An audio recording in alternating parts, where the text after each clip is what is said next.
Hello there. If you haven't seen the first part of this video, please go watch it before watching this one.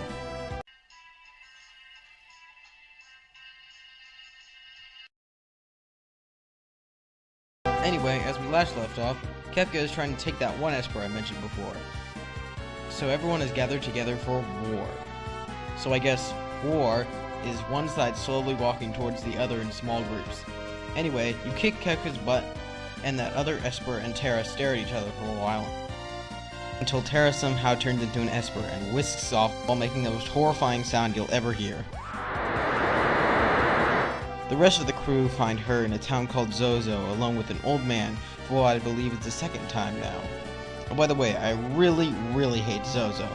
Everyone lies to you, they're really slow, and if you're not prepared, a certain random encounter can wipe you out in one hit.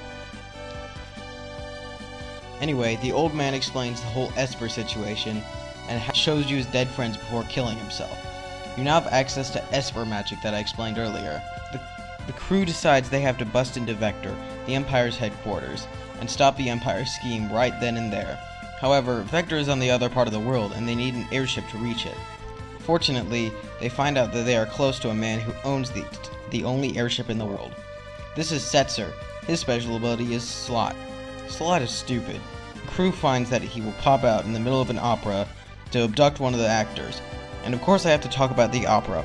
But everyone else has already said the same things about it, so I'll give a different opinion. While being a great part of the game, the opera kind of sticks out like a sore thumb, figuratively and literally. Anyway, basically what happened is Celis had an emotional moment, Ultros ruins it, so the crew beats him up. Also Setzer appears, you know, the only reason we came here. Which is kind of sad when you think about it, because like, what if I owned the airship? Would we just forget about the opera and barge into my house instead? Anyway, they get Setzer to join them by doing something that would usually end in a fight, and they get to Vector. Thanks to the help of an insane old man, they sneak into the Magitech factory, and once entering the facility, you fight 4 bosses before you can leave. The first one is 2 dying Espers called Ifrit and Shiva, and the second one is incredibly easy. After that, the party finds a bunch of Espers getting the life sucked out of them, before glass tubes explode for no reason, and a load of Magicite gravitates towards them. Then Kefka comes along, says Celis is evil, rams some mechs into the party, and Celis makes Kefka float away? Okay. There's a relatively unimportant character named Sid who has a quick chat with the remaining crew, and they flee from the factory in a Mode 7 effect that certainly hasn't aged very well, while killing whatever these things are and whatever this is.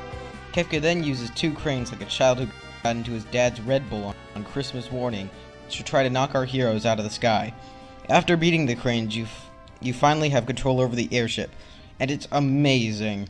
You have complete control over the airship, and you never have to deal with random encounters on the overworld ever again. Terra realizes that she needs to go up to the Esper's door and get their help.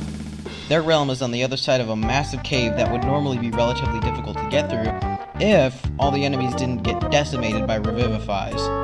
And then it turns out, oh, Kefka was just using you to get to the Espers.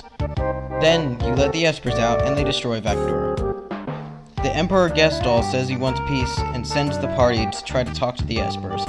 On the way there, Terra has a quick chat with General Leo about life and love. Oh yeah, I should have mentioned Leo earlier. He's basically another one of the Empire's generals, and he's not evil. To quote Shadow, he would be my friend if he weren't my enemy. Truly inspirational. Anyway, Locke ruins the moment, and they arrive at a town called Thasma, a town of blue mages. There you meet Strago, an old man. Also, he's a blue mage, but I figured the sentence would be redundant if I mentioned that, so the sentence is terrible anyway. Anyway, you're immediately introduced to Realm as well. Basically, she's my least favorite video game character ever. Her special ability can delete all your files. Her special ability is Sketch, but it's not important. She gets herself stuck in a burning house, and you have to save her. Strago then tells you the story of how their town came to be. You go to a mountain where Esper supposedly went. There you bump into Ultros again, and Realm forces herself into your party. They eventually find a bunch of espers, and they talk everything out with General Leo and the espers, before Kefka comes out and kills just about everyone, including General Leo. Then Kefka and the Emperor Gestalt somehow get the Esper's continent up in the air, and the crew must bring it back down. After beating Ultros for the last time, and these things, the party finds Shadow, and beats one of the hardest bosses I've ever faced, and then meets up with Kefka and Gestalt. Gestalt explains how, haha, we're gonna take over the world, but Kefka says, nope, I'm gonna blow it up, and they duke it out. Eventually, Kefka actually kills Gestalt and shoves him off the edge. By the way, Gestalt was basically his father figure, and Kefka was his right-hand man, and Kefka just killed him without a second thought. Anyway, Kefka then destroys the planet. Yeah, it's a thing that actually happened. I probably should have mentioned this earlier since it's a pretty big part of the plot, but 1,000 years ago, a war took place between humans and espers that leveled the planet, so people had to build everything back up. But this time it wasn't a huge war that set the world aflame, it was Kefka, and Kefka's move alone. You could say Gestalt helped Kefka a lot, but what did Gestalt do that Kefka couldn't? Kefka destroyed the world himself, and now he rules over what's left. We pick up 1 year later with Celes, who's been in a coma or something.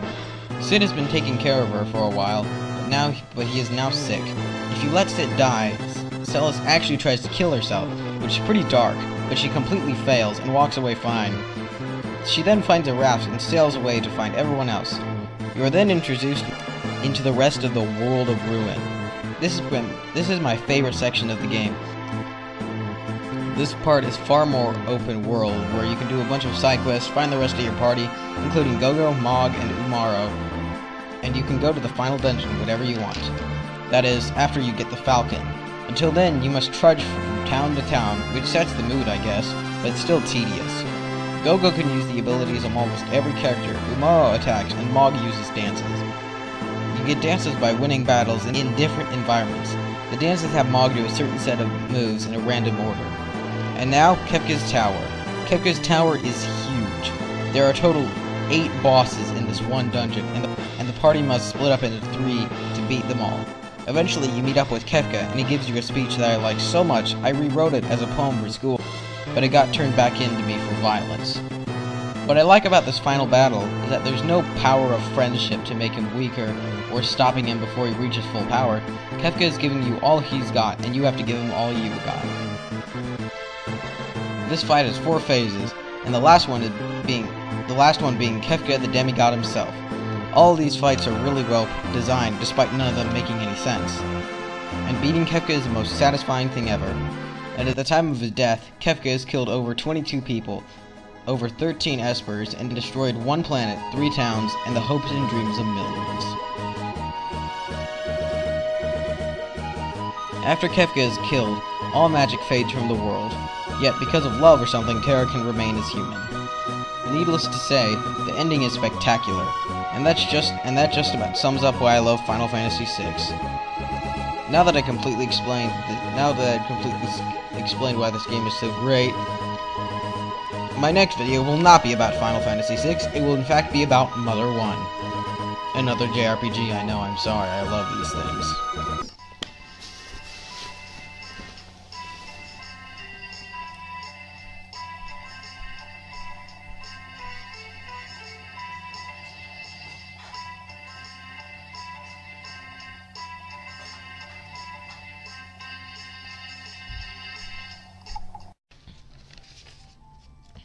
Also, I couldn't think of any other place to put this, but there's one part where Kefka uses his Light of Judgment, a giant death laser, to destroy the city, and either these 2 adults are really dumb, or Kefka has really good aim.